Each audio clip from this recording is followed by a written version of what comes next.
ورسوله والدلالة على الهدى والدعاء وابتغاء مرضاته وقربه وثوابه تعالى. وصلى الله على sayyidina Muhammad wasallam walhamdulillahi rabbil alamin. Insyaallah kita akan menyambung pengajian kita di dalam membahaskan kitab Al-Arba'un An-Nawawiyah, 40 hadis himpunan Imam An-Nawawi yang akan dipimpin oleh Al-Fadil Al-Ustaz Raghi bin Kiai Abdul Karim.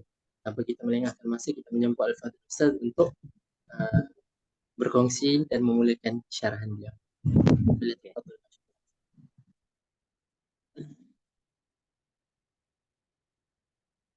Bismillahirrahmanirrahim. Assalamualaikum warahmatullahi wabarakatuh.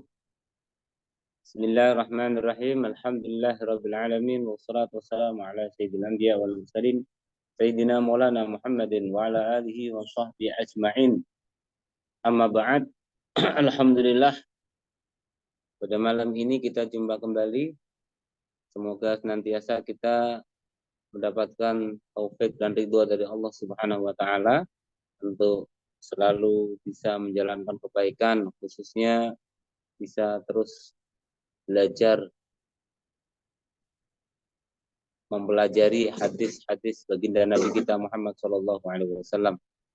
Alhamdulillah, sekarang kita sudah sampai hadis yang ke-31.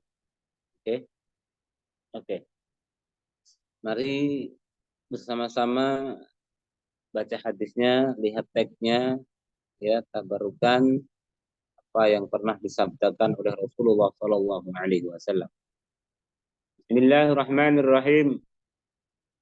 An Abil Abbas Sahal bin Sa'di As-Sa'idi radhiyallahu an qala jaa rajulun ila an-nabi sallallahu alaihi wasallam faqala ya Rasulullah dullani ala amalin idza amiltuhu ahabbanillah wa ahabbanin nas.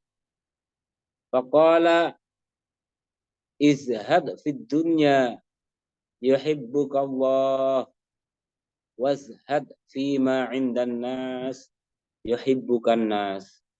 Hadisun hasanun rawahu Ibnu Majah wa ghairuhu bi asanida hasanatin. Hadis yang ke-31 menjelaskan tentang zuhud di dunia dan hasil atau buah daripada kita mengamalkan sifat zuhud tersebut. Diriwayatkan daripada Abil Abbas Sahal bin Sa'din As-Sa'idi radhiyallahu an. Qala, beliau berkata, jaa rajulun ilan nabi, datang seseorang laki-laki kepada Nabi Muhammad sallallahu alaihi wasallam. Faqala, kemudian orang tersebut bertanya, ya Rasulullah, wahai Rasulullah, dullani ala amalin, tunjukkanlah kepadaku ala amalin, atas amal. Idza amiltuhu, jika aku mengamalkannya, ahabbanillahu, maka Allah mencintaiku. Wa ahabbanin nasu, dan mencintaiku annasu, orang-orang. Jadi ini beliau bertanya kepada Rasul agar ditunjukkan sebuah amal, ketika amal tersebut dikerjakan maka Allah akan mencintainya, dan begitu juga orang-orang cinta kepadanya. Nah, di sini bisa disimpulkan bahwasanya cintanya manusia terhadap seseorang itu ikut cintanya Allah kepada orang tersebut. Jadi orang tersebut bisa dicintai orang karena orang tersebut sudah dicintai oleh Allah sebelumnya. Ya, sebelum orang itu mencintai orang tersebut, Allah telah mencintai duluan. Ya. Hingga ada sebuah riwayat yang menjelaskan, ya, diriwayatkan daripada Nabi kita Muhammad sallallahu alaihi wasallam, innallaha idza ahabba 'abdan da'a Jibril. Jika Allah Subhanahu wa taala sudah mencintai seseorang, maka Allah memanggil malaikat Jibril. Faqala inni uhibbu fulanan fa'ahibbah. Allah berkata kepada Jibril, wahai Jibril, aku telah mencintai seseorang, aku telah mencintai fulan, maka cintailah dia. Berkata Allah kepada Jibril, fayuhibbuhu Jibril. Kemudian Jibril pun mencintai orang tersebut. Setelah itu apa? Summa yunadi fis sama. Bukan itu saja, bukan cuma Jibril mencintai. Setelah Jibril mencintai orang tersebut, Jibril memanggil semua orang yang tinggal di langit, penduduk-penduduk di langit, makhluk-makhluk Allah yang ada di langit, malaikat dan yang lain-lainnya. Fayaqul, maka berkatalah Jibril, innallaha yuhibbu fulanan fa'ahibbuh. Bahwasanya Allah telah mencintai seseorang, maka cintailah kalian semua orang tersebut. Wah, baru orang langit semua mencintai dia. Fayuhibbuhu ahlus sama. Maka seketika juga penduduk langit mencintai orang tersebut. Summa, ketika orang tersebut sudah dicintai, ya, penduduk langit, maka summa yudha'ullahul qabul fil ard. Ya, Allah berikan, Allah taruh kepada orang tersebut al-qabul, diterima, fil ardi, di bumi. Diterima maksudnya kayak apapun orang nerima dia, dalam artian orang suka, orang cinta kepada orang tersebut. Ya. Jadi orang kok cintai orang itu tanda Allah cinta kepadanya. Ya. Subhanallah. Ini tadi, ya. Jadi seseorang tersebut menanyakan kepada Rasul sebuah amal yang mana ketika dia mengamalkan, dia akan dicintai Allah dan dia akan dicintai manusia. Apa jawab Rasul? Faqala, dalam hadis, kita lihat teks hadisnya lagi. Faqala, maka berkata, siapa Rasul? Berkata Rasulullah sallallahu alaihi wasallam, amal apa? Izhad fid dunya yuhibbukallah. Tanda-tanda cintanya kepada Allah, tanda-tanda cinta Allah kepada hamba adalah hamba tersebut memiliki sifat zuhud. Izhad, berzuhudlah kalian. Di dunia yuhibbuka, maka mencintaimu Allah. Maka Allah akan mencintaimu. Ya. Berzuhudlah kalian di dunia, maka Allah akan mencintaimu. Bahasan tentang zuhud, ya. Ini adalah pembahasan yang sebelumnya, dalam artian pembahasan tentang sifat zuhud adalah sifat yang dicontohkan oleh Rasulullah Sallallahu Alaihi Wasallam. Iya. Bagaimana Rasul Sallallahu Alaihi Wasallam itu sangat berpaling dari dunia, ya. Sedangkan Rasul dalam keadaan mampu untuk mengumpulkan dunia sebanyak-banyaknya. Dengan bukti apa? Annahu kana yalbasul muraqqa wasuf. Rasul, pakaian Rasul itu sederhana. Bakal pakaiannya kadang cuman jahitan, ya. Ada jahitannya, muraqqa, tambal-tambalan, ya. Dan begitu juga wayakulu khashinat ta'am. Zuhudnya Rasul itu makan makanan yang khashinat ta'am itu, khashin mana asalnya kasar. Maksudnya makanan-makanan yang ala kadarnya, tidak mewah-mewah banget.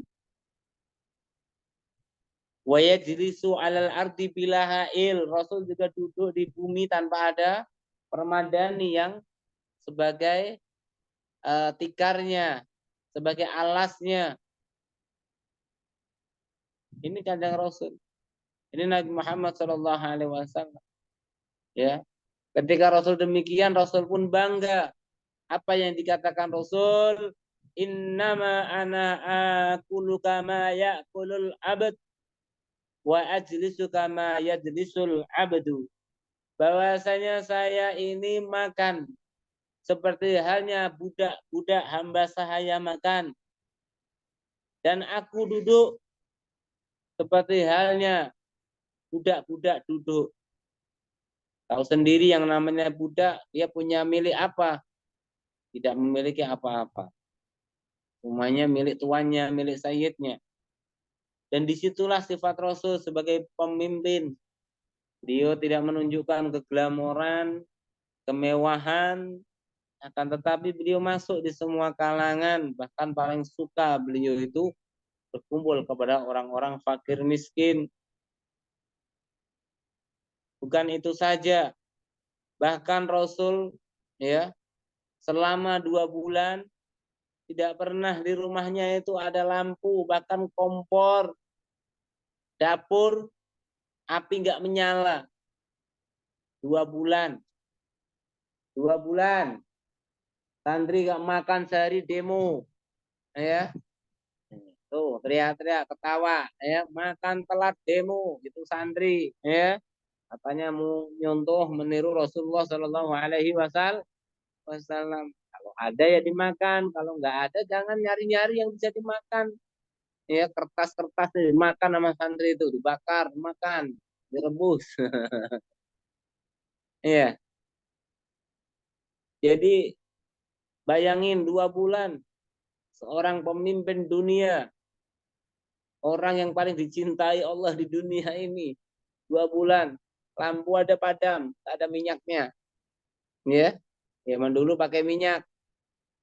Ya, zaman sekarang listrik pakai token. Ya, pakai apa itu? Pulsa. Ya, Hisam di Malaysia, bagaimana listrik pakai pulsa atau pakai langsung PLN? Dua-dua ada. Dua-dua ya. Ya, zaman sekarang, zaman dulu gak ada minyaknya, zaman sekarang gak ada pulsanya. Ya, 2 bulan padam. Kompor juga kakak hidup. Karena apa? Nggak ada yang mau dimasak. Dimasak apa yang dimasak? Nggak ada.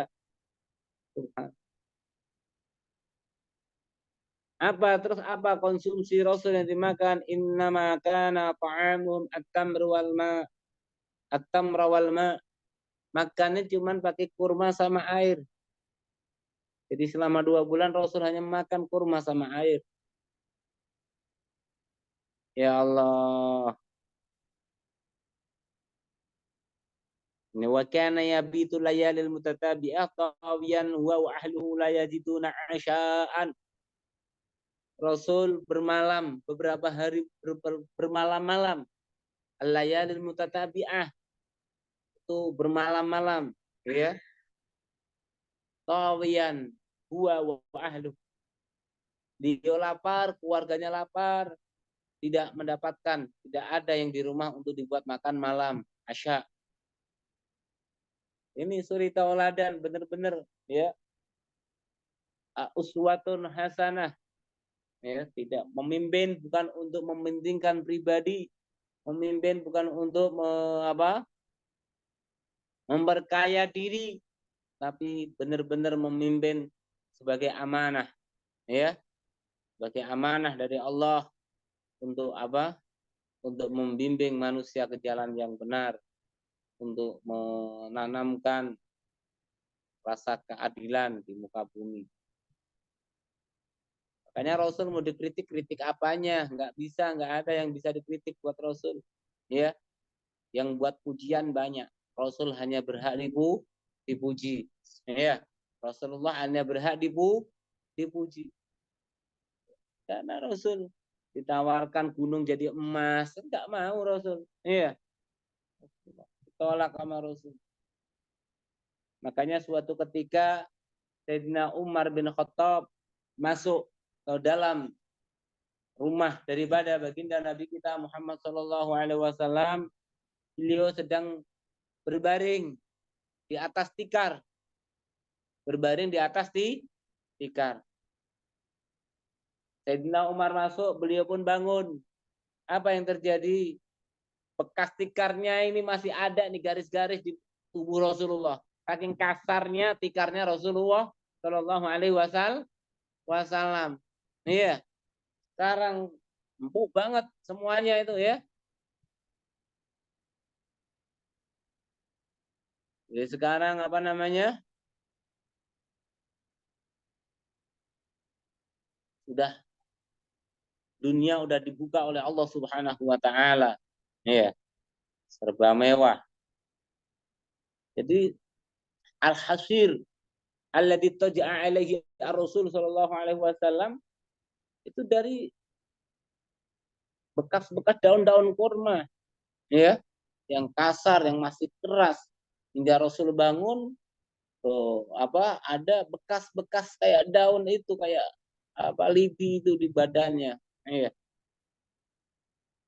Subhanallah. Muttaqiyun, setelah beliau bangun, beliau duduk. Muttaqi, duduk santai. Santai. Duduk santai di atas bantal dulu, bukan dari permadani, bukan dari apa, tapi dari apa? Kulit kambing. Dalamnya apa? Bukan kok apa namanya? Apa ini dalamnya nih? Busa atau apa? Kapuk, bukan. Dari apa? Serabut kurma. Dari apa? Rumput-rumput yang kering. Yang dikerjakan Rasul Shallallahu Alaihi Wasallam. Kita bantal, ya. 2 hari, 1 bulan, 1 tahun, ganti ya. Busanya kalau enggak yang ini enggak dipakai. Ya. Subhanallah. Terus apa yang dilakukan Sayyidina Umar melihat keadaan Rasulullah Shallallahu Alaihi Wasallam seperti itu? Sayyidina Umar pun meneteskan tak kuasa air matanya mengalir melihat orang yang dicintainya, orang yang paling mulia dalam keadaan seperti itu. Menangislah Sayyidina Umar bin Khattab. Ya, Rasul kaget. Tanyalah Rasul, ya, melihat Sayyidina Umar mengeluarkan air mata. Mayubki kayak Umar, apa yang membuat engkau menangis, wahai Umar? Apa kata Umar? Ya Rasul, Dakarta Kisra wa Qaisar. Ya, aduwayillah. Engkau telah menyebutkan kepada kami, menuturkan kepada kami Kisra dan apa? Kisra dan Kaisar, Rum dan Romawi ini, anak Persia dan Romawi. Ya, raja-raja Persia dan Romawi. Mereka memakai sutra, bajunya sutra, semuanya permadaninya serba megah dan indah. Wa anta ya Rasul, sedangkan engkau wahai Rasulullah sallallahu alaihi wasallam, engkau adalah Rasulullah, engkau adalah orang pilihan Allah, sedangkan engkau dalam keadaan seperti ini. Jadi Sayyidina Umar membandingkan Rasul dengan Kaisar, ya. Kaisar atau Kisra tadi, ya. Pemimpin besar bangsa Rum dan bangsa Persia, ya, yang mereka hidup dengan kemegahan dan kemewahan. Rasul menjawab, ya, Afi syakin anta ya ibnal Khattab, apakah engkau dalam keraguan wahai Umar bin Khattab? Kalau saya ini Rasulullah, akan tetapi hidupnya seperti ini. Apakah kemegahan dunia itu sebagai barometer, sebagai tolak ukur? Ama tarda an takuna lahumud dunya wa lanal akhirah. Itu kata Rasul kepada Sayyidina Umar bin Khattab, apakah engkau enggak mau? Apakah engkau tidak ridho adanya itu semua, kemegahan dunia itu semua itu untuk mereka? Akan tetapi kemegahan itu, kemewahan itu untuk kita nanti di akhirat. Ya.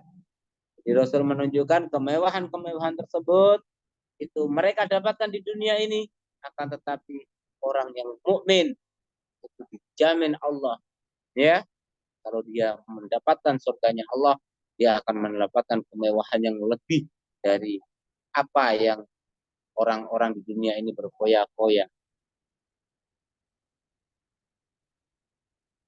Ini yang mengatakan Rasulullah. Sayyidina Umar nggak bisa berkata apa-apa. Qala bala ya Rasul, ya Rasul, kita ridho. Saya ridho dan saya nggak pernah meragukan engkau bahwasanya engkau memang Rasulullah Shallallahu Alaihi Wasallam. Engkau adalah utusan Allah Subhanahu wa Ta'ala. Ini zuhud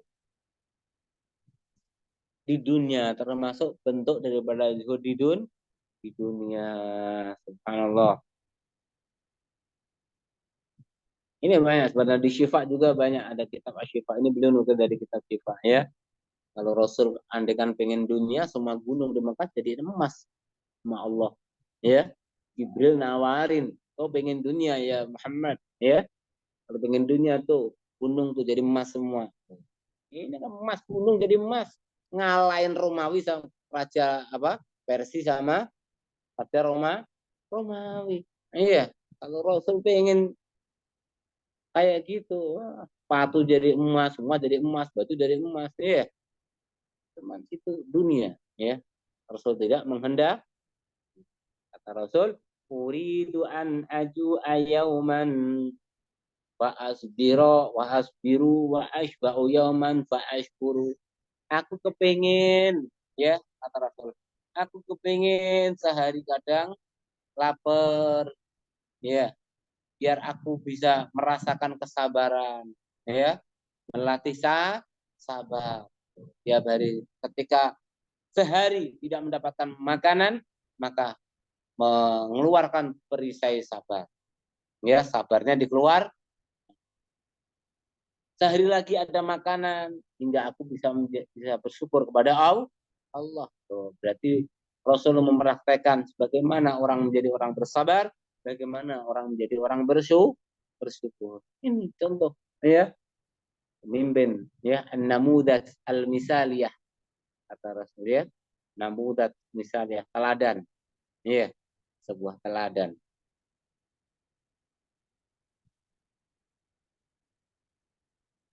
Subhanallah. Hadis yang masyhur, ya. Lawakanid dunya ta'zinu. Fi riwayatin tusawi indallah janaha ba'udatin masa kafiran minha syarbata ma'in. Itu hadis yang masyhur, ya. Di pondok di Darul Hadis hafal gak hadis-hadis kecil-kecil kayak gitu, ya. Nah, kecil-kecil. Kalau andaikan dunia ini mengimbangi sayapnya nyamuk saja, maka Allah tidak akan memberikan dunia ini seteguk air saja untuk orang kafir, karena dunia ini terlalu rendah dan hina, ya. Ini ada sebuah syair, ya, ini ajib ini syair nih. Walau kanatid dunya jazaan li musinin idzan lam yakun fiha masyun lidzalim. Maka jikalau adanya dunia itu sebagai balasan orang yang berbuat baik. Andaikan orang berbuat baik itu mengharap dunia. Ya. Andaikan adanya dunia itu sebagai balasan orang-orang yang berbuat baik. Idzan lam yakun fiha ma'asyun dzalimun. Orang-orang dolim nggak bakal bisa makan. Orang-orang kafir nggak bakal bisa makan. Ya, paham ya? Karena di mana orang kafir nggak bisa berbuat baik. Ya, dia berbuat baik pun tidak dianggap oleh Allah Subhanahu wa Ta'ala karena dia tidak memiliki syaratnya, ya, paham ya? Makanya nggak bisa dapat pahala mereka. Kita yang mau sholat 1000 rakaat kalau nggak wudhu ya nggak bakal sah, iya, ya seperti itu, ajib ya. Jadi walhasil kalau kan dunia itu sebagai balasan kepada orang-orang yang berbuat baik, orang-orang yang baik, maka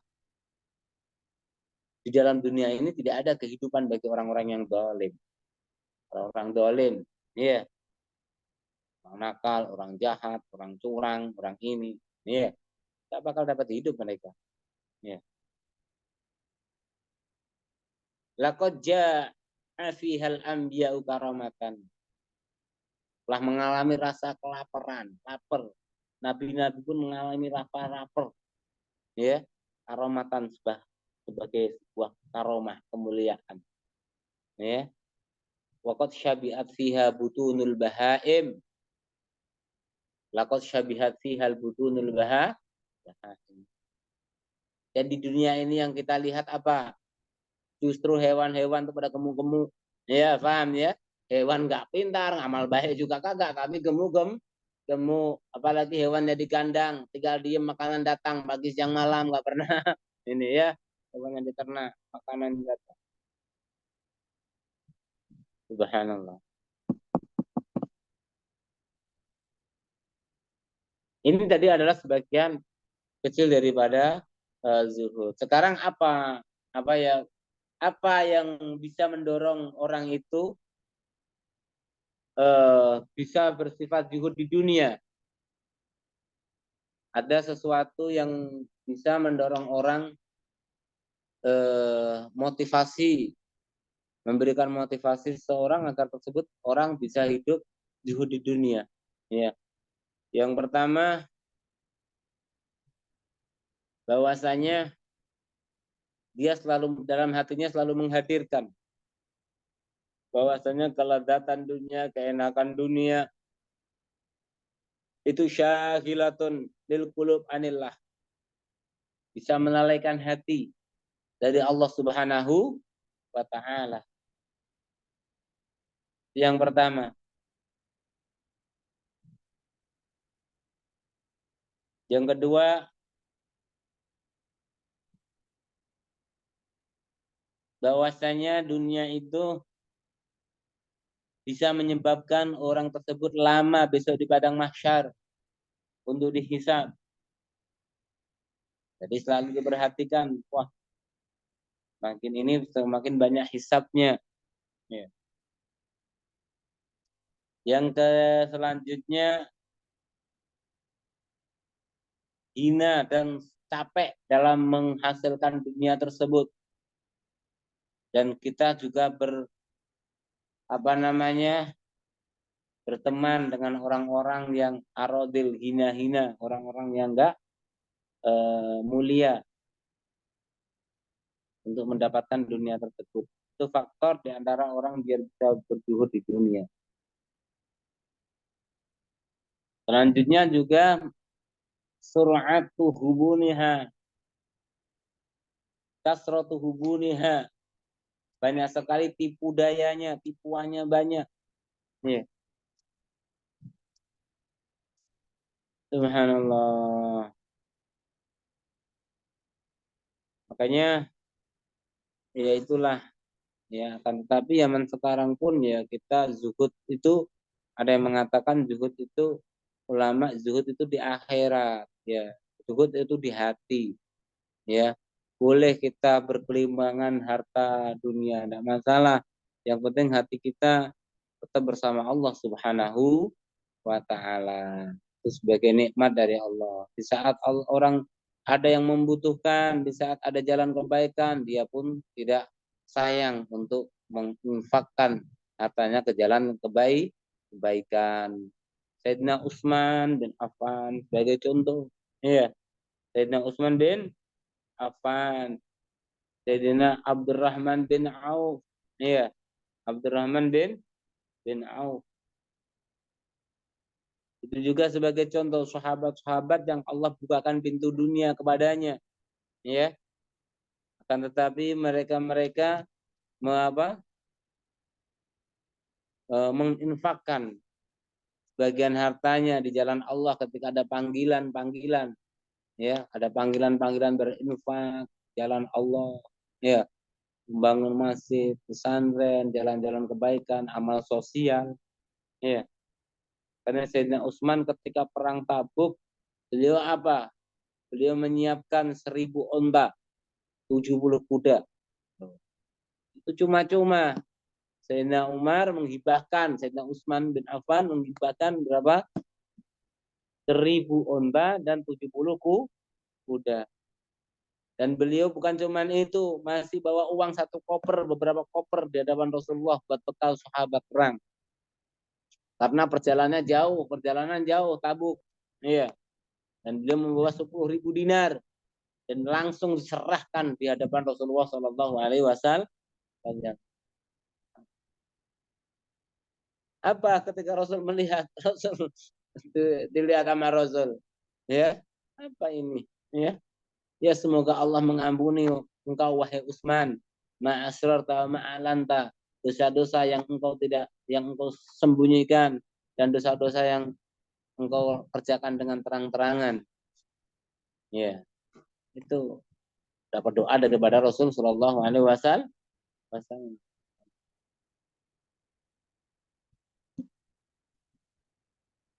Begitu juga Sayyidina Abdurrahman bin Auf.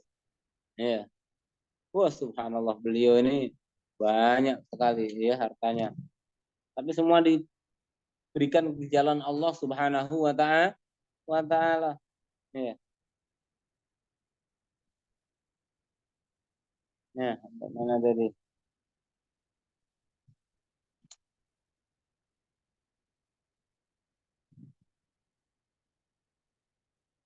La ilaha illallah. Mana tadi ya? Nah, jadi maksudnya begini, cinta dunia itu bukan semuanya dibenci oleh Allah, ya. Ada yang dipuji oleh Allah Subhanahu wa taala seperti Sayyidina Utsman bin Affan, Abdurrahman bin Auf. Iya. Zaman sekarang kita kalau sampai enggak ini kadang apa itu?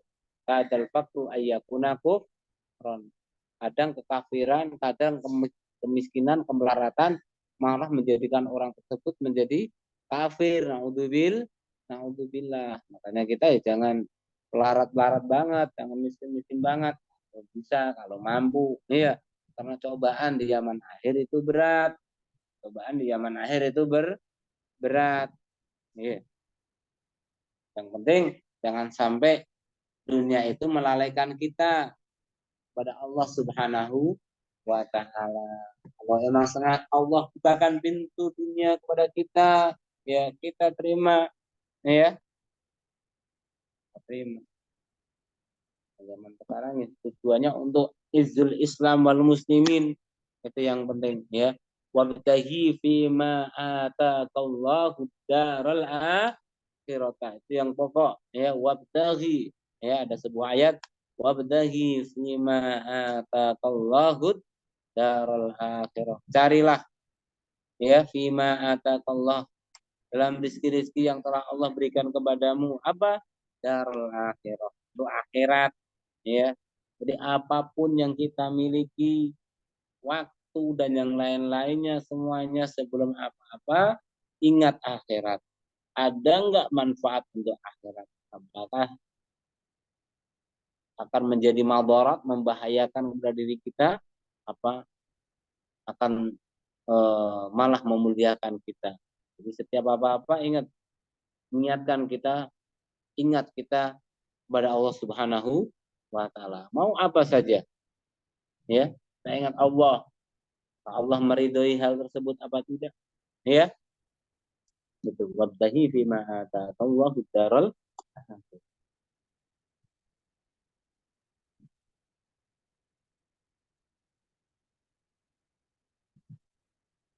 Makanya ada sampai apa namanya?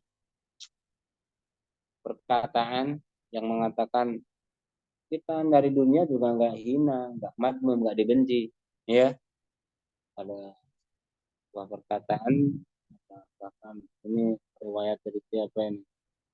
Bahkan dalam Al-Imam Bukhari, ya, ada Al-Bukhari sebagian hadisnya, ya. Ni'mal malu as-salihu lirrajulis salih. Sebaik-baik harta adalah harta milik orang-orang yang soleh. Kenapa? Yasilu bihi rahiman. Karena orang soleh, orang baik kalau udah punya rezeki tujuannya buat menyambung silaturahmi. Ya, diberikan kendaraan oleh Allah, mobil Allah, saudara yang jauh, bisa niatnya bisa buat silaturahmi, menyambangi ke sana. Ya, wa yasna'u bihi ma'rufan, dan dia bisa berbuat baik. Ya, dia diberi mobil oleh Allah, kereta oleh Allah semisal, dia bisa bantu saudaranya, tangganya, orang yang membutuhkan, ya, untuk memenuhi hajat. Cuman praktek zaman sekarang cuman kadang bingung, ya. Kita harus pinter-pinter. Iya. Kalau orangnya malah dipinjemin malah nggak baik, wah repot. Iya. Malah kita membantu kemaksiatan dan kemungkaran. Naudzubillah, naudzubillah. Subhanallah. Terus dalam hadis tadi, wazhad fima indan nas yuhibbukan nas, dan juhudlah kalian fima indan nas, akan hal-hal yang ada di tangan milik orang. Ya, kita nggak rakus, nggak tomak, nggak mengharap sesuatu yang dimiliki orang. Ya, maka kalau kita nggak seperti itu, kata Rasul, yuhibbukan nas, maka orang-orang akan mencintai. Kalau tomak, setiap orang yang memiliki hawanya, rasanya ingin memiliki. Ya, ini berat.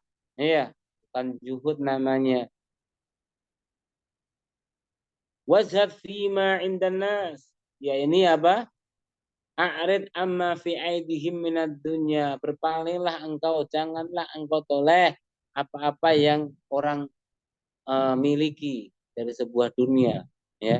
Kalau sudah begitu yuhibbukan nas, orang-orang akan mencintaimu. Li'annahum munhamikun ala mahabbati habitabi faman jaha hamahum 'alaiha abghadu.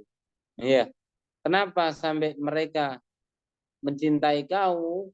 Karena dunia yang dia miliki sudah tertanam pada hatinya. Dia nggak mau dunia itu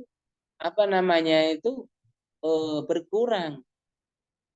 Ketika ada satu orang lain datang yang orang tadi menyebabkan hartanya berkurang, maka secara nggak langsung dia akan kesenangannya dia terkurangi. Itu. Ketika kesenangannya dia terkurangi, siapa yang mengurangi kesenangan dia? Dia benci. Iya, dia telah tuh. Begitu. Ya maksudnya.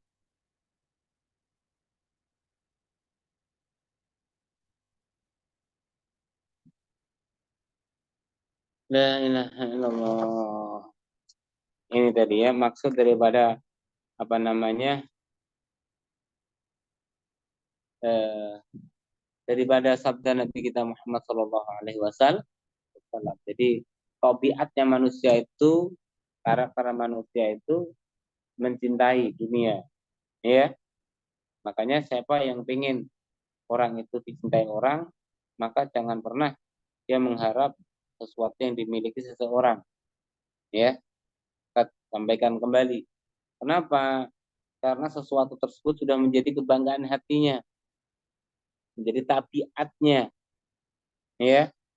Ketika sesuatu tersebut terkurangi, maka dia akan membenci siapa yang menyebabkan hal itu berkurang.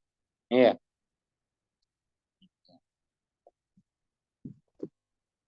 makanya di dunia ini banyak sekali kita melawan hawa nafsu. Kalau kita mengeluarkan demi untuk kebaikan, ya, maka ciri-cirinya itu ada dua, ya. Rizki kok datang, tapi karena diharap-harap itu namanya toma, ya. Kita mengharap dikasih ini pada orang itu namanya toma, ya. Tapi kalau tiba-tiba dia nggak ada harapan, nggak apa-apa, tiba-tiba dia mendapatkan dikasih orang, dikasih rezeki ini, dikasih ini, ya itu namanya rezeki minallah, ya, termasuk qanaah juga, ya. Tapi kalau sudah ada harapan dalam hati, sangat-sangat mengharap, itu yang dinamakan koma, rakus, ya. Tapi kalau nggak ada harapan dalam hati, tiba-tiba datang, itu yang namanya rezeki minallah subhanahu. ya. Malam ini kita cukup sekian. Kalau mungkin ada yang apa namanya subhanallah, yang bertanya-tanya atau yang lainnya boleh ya. Ya Ustaz, mungkin mohon izin dulu ya, dari siang belum istirahat ya, mulai habis maghrib sampai ini ya, ada jadwal apa tadi ada rutinan ya, belum sampai istirahat. Boleh kalau tanya boleh, silakan kita kembalikan ke host Ustaz Hisam. Tafadhol ya Ustaz Hisam. Ya. Oke, terima kasih kepada Ustaz Wahid. Jika ada pertanyaan dari jemaah, boleh diajukan. Nah, Kalau malu boleh chat lah. Kalau tak ada apa-apa pun boleh tanya langsung, insyaAllah. Silakan mengambil masa untuk jawab. Sepertinya tiada. gimana Hisam? Sepertinya tiada soalan. Oke lah ya. Boleh Oke, ditutup ya Hisam ya. marhaba. Ada. Alhamdulillah, selesai sudah pengajian hadis ke-31 daripada kitab Al-Arba'un Nawawiyah. InsyaAllah kita akan menyambung kajian kita pada minggu hadapan, hari dan masa yang sama insyaAllah. Kita tutup majlis kita dengan tasbih kafarah dan surah Al-Asr. Bismillahirrahmanirrahim. Subhanakallahumma wa bihamdika nasyhadu an la ilaha illa anta nastaghfiruka wa natubu ilaik. Bismillahirrahmanirrahim. Wal 'asri innal insana lafi khusr illa alladziina aamanu wa 'amilus shalihaati wa tawassaw bil haqqi wa tawassaw bis sabr. Sallallahu alaihi wasallam. Walhamdulillah. Terima kasih. Oke. Terima kasih.